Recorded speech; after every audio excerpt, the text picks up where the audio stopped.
सारे इंग्रेडिएंट को एक साथ मिलाने के बाद, लगातार टेम्परेचर को कंट्रोल करने के बाद और आधे घंटे तक पूरी इंटरनल एनर्जी यूज करने के बाद नक्श ने एक नया कारनामा कर डाला था।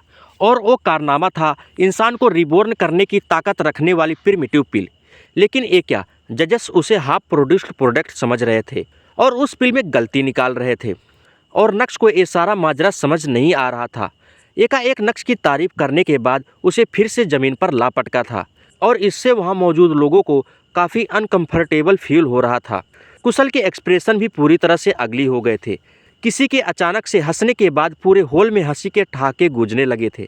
मुझे तो लगा कि ये कचरा वाकई में पावरफुल है, लेकिन अंत में पता चला कि ये तो सिर्फ हवा है, हवा, इससे कुछ नहीं होने वाला।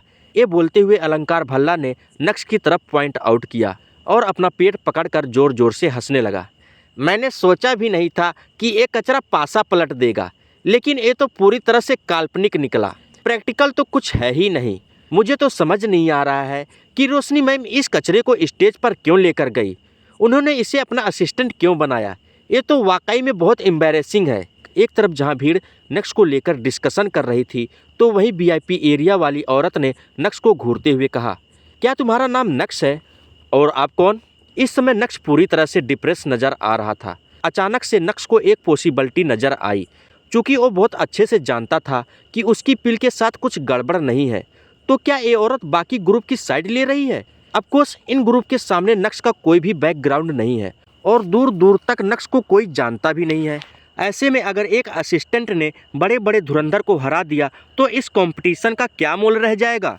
अब तो यकीन हो गया है कि इस औरत ने शातिर चाल चलते हुए नक्श को बलि का बकरा बना दिया है। मेरा नाम राधिका मदान है। मैं इंडियन एल्केमी ऑर्गेनाइजेशन IAO की चेयरमैन हूँ। मैं बहुत अच्छे से देख सकती हूँ कि तुम्हारा टैलेंट बिल्कुल भी बुरा नहीं है। क्या तुम मुझे अपना मास्टर बनाना चाहोगे? सीरियस अंदाज में उस औरत ने कहा। जैसे ही उस औरत के मुंह से ये शब्द बाहर आए, वैसे ही सभी का ध्यान नक्श और उस औरत पर आकर अटक गया था। उस औरत का स्टेटस मामूली नहीं था। अगर नक्श ने अपना सर हिलाया तो भले ही वो इस कंपटीशन को जीते या ना जीते, क्या फ़र्क पड़ता है। उसका स्टेटस पूरी तरह से बदल जाएगा। और वैसे भी इस कंपटीशन का first prize Indian alchemy organisation यानी IAO में एडमिशन ही है ना। अगर बिना जीते ही उसे ये सब मिल रहा है तो फिर क्या दिक्कत है। एक पल के लिए सभी नक्श को ईर्ष्या और जलन की नज़रों से देख रहे थे। सभी का मन कर रहा था कि वो नक्श को रिप्लेस करके अपने आप को वहाँ खड़ा कर दे।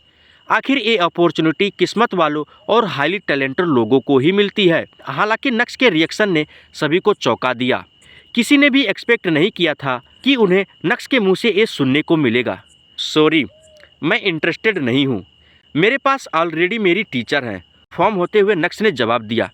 ये सुनकर राधिका मदान को बिल्कुल भी गुस्सा नहीं आया, बल्कि उसने मुस्कुराते हुए पूछा।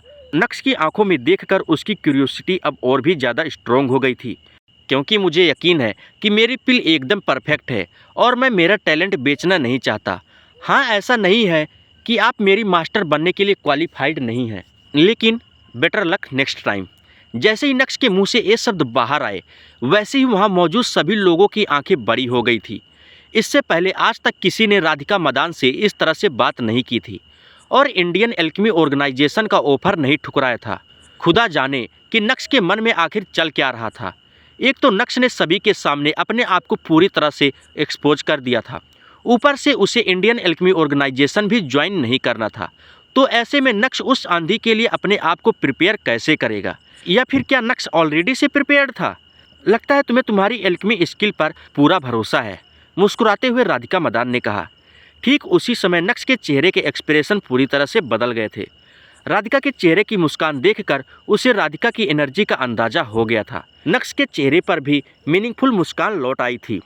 तभी अचानक से वीआईपी एरिया से एक शख्स उठा और पलक झपकते ही नक्श के सामने आकर खड़ा हो गया।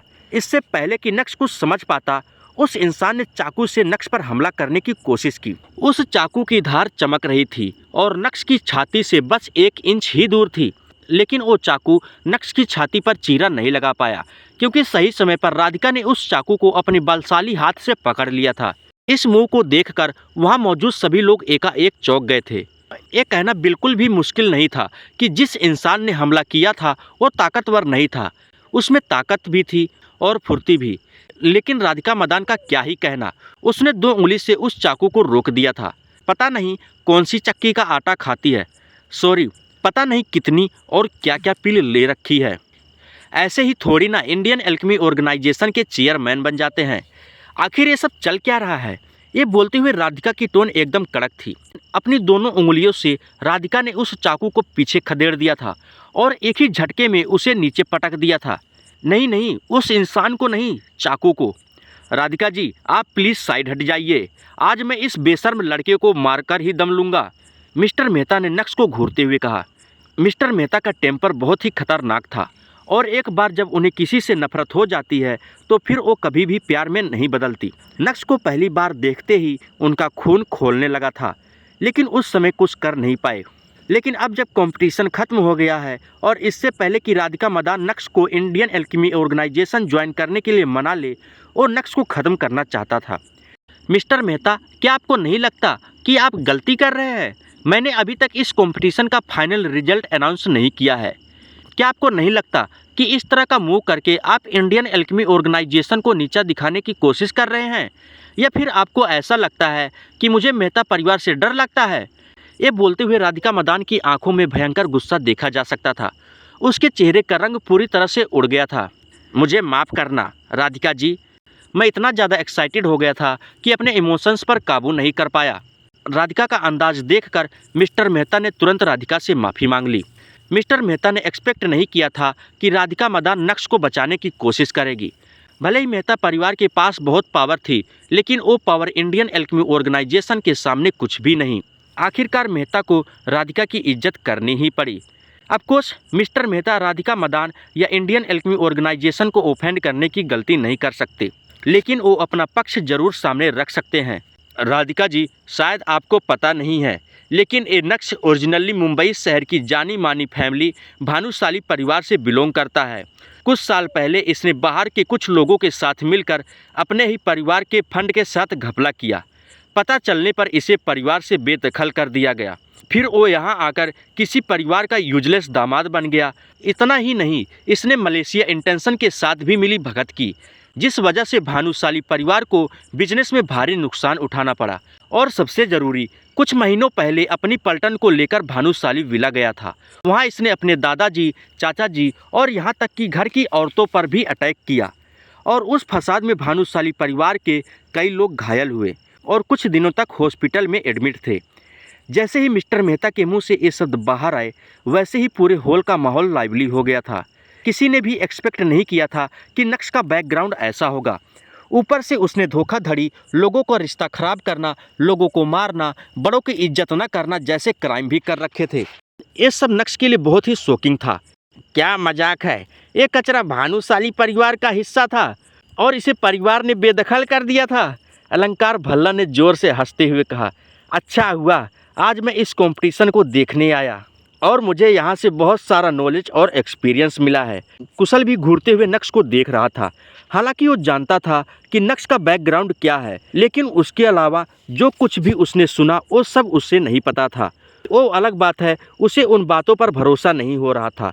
उसे यकीन था अगर नक्श ने ऐसा कुछ किया भी होगा तो उसके पीछे कोई कारण रहा होगा। ऑफिसर अविंतिका का चेहरा भी पूरी तरह से अगली हो गया था। हालांकि मन ही मन उसे पता था कि नक्श का करैक्टर कैसा है। वो जो दिखता है असल में वो है नहीं, लेकिन उसने एक्सपेक्ट नहीं किया था कि उसका करैक्टर ऐसा निकलेगा।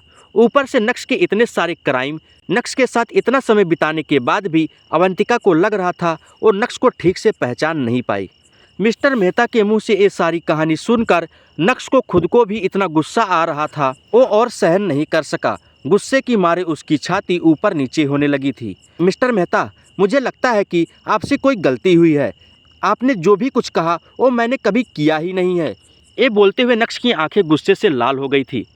मिसअंडरस्टैंडिंग, तुम्हें लगता है मैं तुम्हें फंसा रहा हूँ या फिर पूरा भानुशाली परिवार तुम्हें फंसा रहा है? तुमने जिस नफरत के साथ कहा कि तुमने वो सब नहीं किया है, तो बताओ तुम्हें परिवार से बेदखल क्यों किया गया? जैसे ही मिस्टर मेहता के मुंह से ये शब्द बाहर आए, वैसे ही नक्श को अपनी छाती में सुइयां चुभते हुए महसूस हुई। कहते हैं कि हमें कभी भी दूसरे के कारनामों को पब्लिक में एक्सपोज नहीं करना चाहिए। ठीक है, कोई बात नहीं। अगर भानुशाली परिवार ने ये सब बाहर वालों को बताया है लेकिन वो बाहर वाले क्या कर रहे हैं? वो इस बात पर नमक मिर्च और मसाला लगाकर दूसरों के सामने पेश कर रहे हैं। अब एक गलत नहीं है तो और क्या है?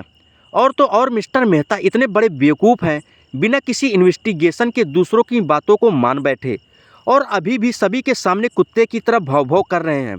राधिका मदान को भी वो सब कुछ सुनकर थोड़ा अजीब लगा, क्योंकि वो नक्श को उस नज़रिए से नहीं देख रही थी।